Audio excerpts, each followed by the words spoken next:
Hello, welcome back to Dental Chef. I thought I'd just make a quick Q&A so you guys can get to know me a little bit better. I'm currently a fourth year dental student studying in the UK, and on this channel we make loads of content on how to get into dental school, as well as things like day in the life of a dental student, how I study, and productivity tips. So if you're interested in that kind of content, make sure you subscribe and comment down below, and I'll be sure to respond to you. So let's get into the questions. How bad is competitiveness in dentistry? Now, I'm not gonna lie, it's quite cutthroat. People pretty much just kind of rot themselves, and a lot of people in dentistry are in it for the money. So like, it's very selfish, I think, because my cohort and my year is very Asian, and I don't know if you know Asians. I'm an Asian myself, so I can say this, but like, wow, snaky vibes. But you know what, I think after a while you get to know your cohort and you figure out who like you really vibe with and who isn't just using you, because you know, people pleaser at their finest over here. And then you'll find your own like group of friends, and you know, at that point you feel quite calm and like happy, and like you found your group. So yeah, it just takes a little bit of time, especially at the start when you don't really know what people's intentions are. Like in the first year, you're just basically like figuring out people and stuff like that, and it's like a big wake-up call. But yeah, my brother, who studies medicine at UCL, or well, he used to, he's graduated now, he said that a lot of people are really nice, but like understandably when it comes to exams, people can get very like hush, like not sharing any resources, not sharing anything. So yeah, that's why I really like this channel, because I'm gonna try and help as many people as I can, because you know, there's no need. If I can succeed and you can succeed, what is like me sharing a book or like some questions that I made or something like that? Like, it's just gonna help everyone anyways. We're all trying to be a dentist at the end of the day, and I think it will come back to you like karma and stuff. But yeah, that's competitiveness in dentistry. The second question is, how do you stay motivated to study?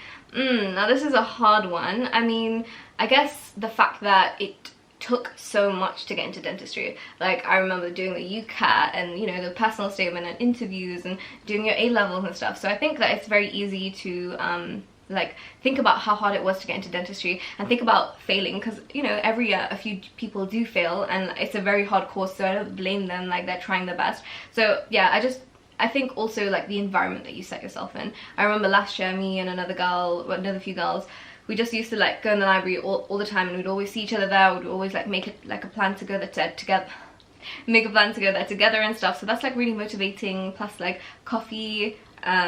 It's also a lot easier now though, because now all of my exams are more clinically based. At the first few years, it was more like, oh, like what is this bacteria, and like you still need to know some of those things, but it's a lot more clinically applied. And because we see patients, it's a lot more applicable, and it motivates you a lot more, because when a patient asks you a question, you want to be able to answer it. And like, yeah, I think as you go along in dentistry, you just enjoy the career more. So yeah, I think that answers your question. I have like a lot of videos on like staying motivated and stuff, but I think it's just discipline. You can't expect yourself to feel motivated all the time. There are tips and tricks, and like, you know, having a study playlist and looking on Pinterest and stuff like that, but you know, at the core of it all is just discipline, which is not probably what you want to hear. How to deal with rejection from dental school. So I actually went there, I've been there, I had a gap year as well. So it was quite tough. Rejection is, you know, we gotta think of it like this. Like, it is the hardest thing, like one of the hardest schools to get into. And my brother, who did medicine, he got in first time. He got into UCL as well. So, you know, it was really like kind of tough on me, because I was thinking, wow, I studied so hard in A-levels. Like, you know, I got my A-stars, my A's. It was still so hard. Like, it's a very mentally taxing thing, and to be honest, you just gotta like remember that you're not alone, and it is a very hard career to get into, and like loads of people are trying to get into it. And you know, if you keep trying, I think you will be able to succeed. And that's why I also really want to like share UCAT tips and, you know, personal statement tips and stuff like that, because it was so horrible when I saw all my friends go to university and I was here like staying at home and stuff, and I don't want that to happen to any of you guys. So yeah, just know that you're not alone, and it does happen, and you're very brave for like for trying and, you know, putting yourself out there like that, and it's their loss anyways. But yeah, next question, are most of your friends dental students?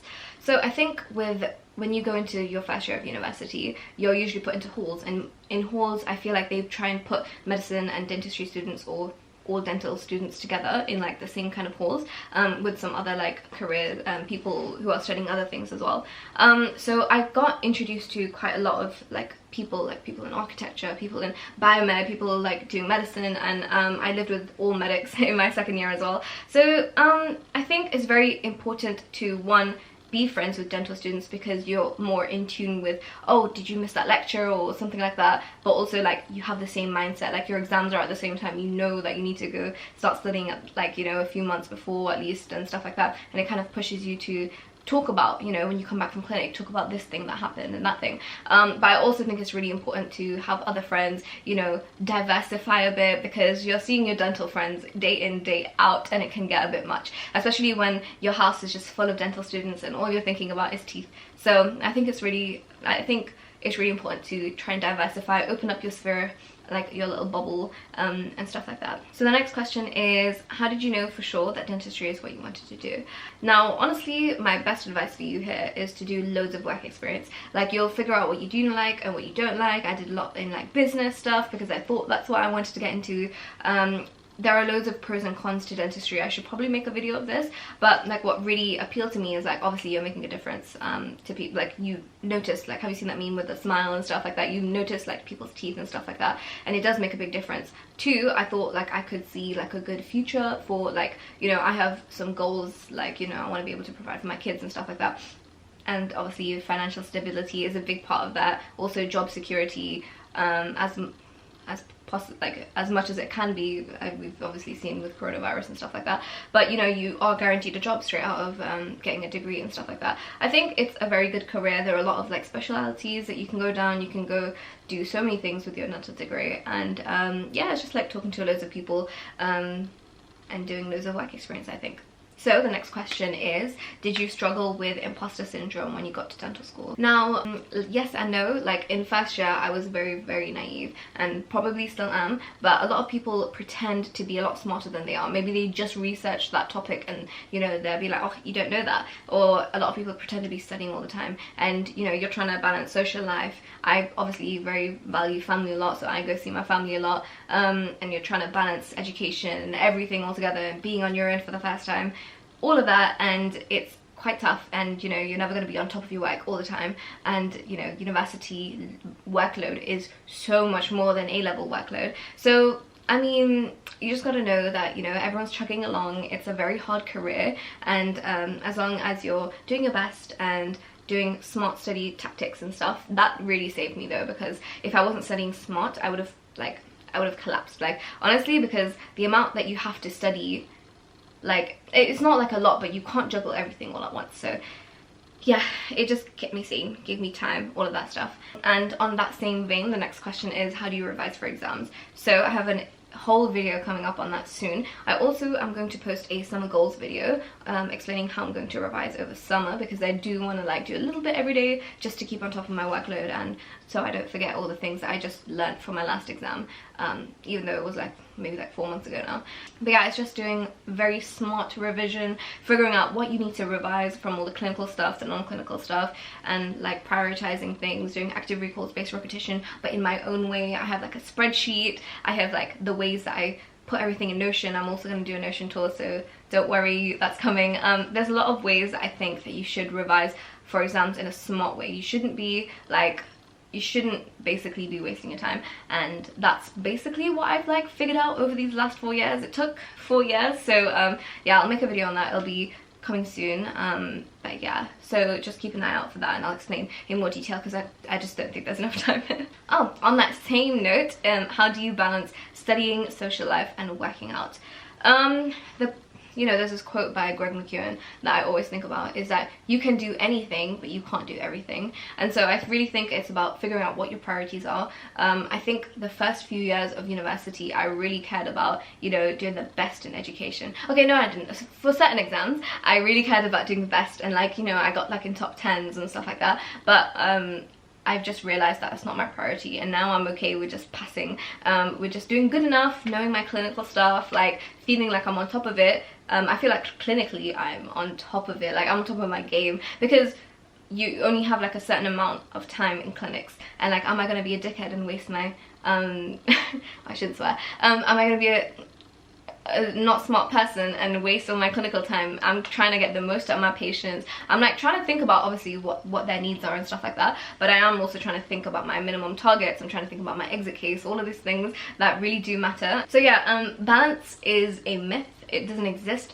and I think there's like very much a season for everything. So before an exam, I don't like to study, like hardcore study before an exam, but you know that a few months before exam it's going to be a lot more focused on exam. It's going to ramp it up from like half an hour to like 2 hours a day, or like 1 hour a day, or however much you need to study. You don't always have to be balancing all of them at once, because that doesn't exist. You can focus on a few at a time, and yeah, I think that works the best for me. Have I ever fallen asleep in a lecture? No. Yes. Like, you know those micro naps when you like close your eyes and you're like closed for a bit too long? Oh wait, no, I have actually. Okay, never mind, I'm a liar. Do you have to sacrifice a lot for dental school? Honestly, no. I think I've lived a very big like full life at dental school. I think I've had a good social life. I've had a good like family life. I'm keeping on top of like birthdays, and I'm eating good. All of those things, like I think no, I'm not sacrificing a lot. I think I sacrificed a lot to get into dental school, but I think back then I didn't know how to do things smartly. Like when I was studying for my A-levels, like I seriously like why did I do the things that I did? Like I could have been enjoying my anyways, you just gotta figure out the most efficient way to do things, and don't take things for face value. Like for example, if you have goals, find out the best way, the most scientific backed way to get to those goals. I don't think you have to. I think that's a very false idea that you have of, you know, those studygram photos of people like studying for 10 hours a day. Like that's not reality. Like a lot of people are having fun, they're enjoying their life. Not everything's about academics, but like also like you're still learning, and like dentistry, like you learn a lot just from like attending. Even though my attendance is questionable, you do learn a lot from just going to clinic, you know, asking your supervisor questions and stuff like that. But yeah, you don't need to spend all of your life studying. You don't need to sacrifice a lot. I think, you know, I think I've gotten to a good balance where I'm socializing, pretty much seeing my friends like every day, and going home just once a month. The next question is favorite part of dentistry. Honestly, I think it's when you help someone on their health, because like your oral health does matter. It changes so much about a person's confidence. It changes so much about someone's like level of comfort with eating and speaking and stuff like that, and smiling. Like it changes a lot for a person, and I've seen that a lot because the patients that I see are patients who have been drug addicts or lost all their teeth at a young age, or heavy smokers where, you know, their teeth have deteriorated the health of it. It's really empowering to be able to take them on that journey, and them to come to you and be like, oh my god, I'm like so happy, like so grateful for you, and like that is up there. Yeah, and I just think it's a very important thing.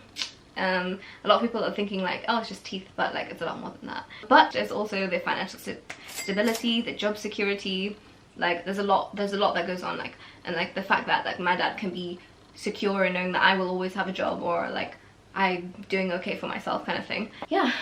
So the next question, and I think my last question, is gonna be, how scared were you with your first patient? And I can't lie, like I was very scared, because like it's very scary to go from just books to seeing your first patient, looking inside their mouth, looking at their teeth and stuff like that. But I think our university did a very good job at like handling us and like keeping us prepared for that, because like although we start seeing our patients in our first year of dental school, which is a bit mad if you think about it, we did like see each other, like my clinical partner's teeth and stuff like that, and we got to do like a scale or polish, or like whatever you wanted to do and stuff like that. So I think that was really helpful, and it kind of got you into it, and like they are quite supportive on like when you like at least at the start. As you grow older, obviously they expect you to know more and more. Like at my age, that's why I need to study a bit more this summer, but like at the start they're very, very supportive, and I think I probably will make a video on, you know, how to prepare for your first patient. But yeah, it wasn't that bad in the end, because I was literally just doing the basics. I was doing exam and charting, I was doing maybe plaque and bleeding, maybe like treatment planning and stuff like that. So it's not that scary, and I think that the more patients that you do anyways, you got to start with your first one at some point. So yeah, just get it over and done with like a band-aid. But yeah, those are all the videos for today. I hope that helped you understand a little bit more about dentistry, about me, and there are a lot more videos coming out, so make sure you stay tuned. And yeah, that's all, I think. I'll see you later. Bye!